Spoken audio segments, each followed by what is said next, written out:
I caught you once, killing a squirrel in the backyard with a rock. Your 8-year-old body shivering, illuminated. Through tears, you told me that you loved it.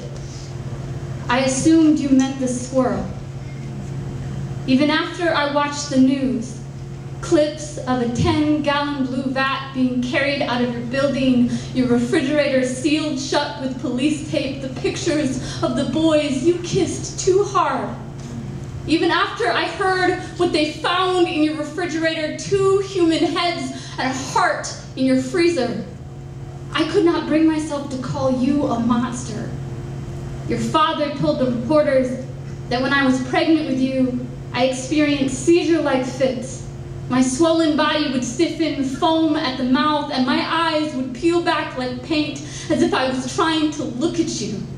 The day your apartment was gutted and paved over, I began to obsess over your baby pictures. For anything that would predict the way you learned to love seeing things inside out. Your brother legally changed his last name from Dahmer, but I cannot erase the stretch marks. I still see your eyes in my mirror, the scar where they pulled you like Persephone from my stomach. There is no reminiscing here.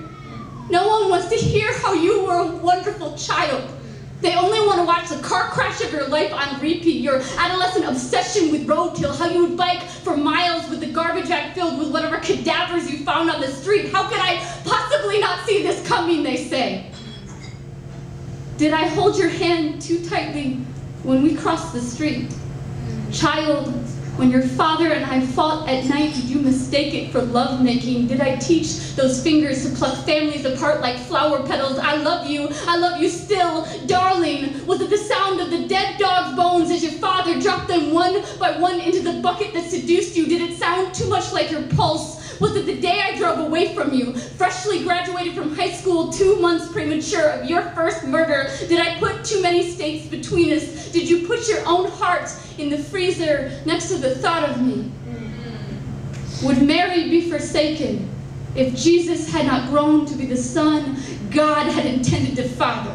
If he did not wear a crown of thorns, but instead wrapped it around his knuckles, will I be forgiven for the sins I did not commit, but created? When you were small, I told you, you can grow up to be anything.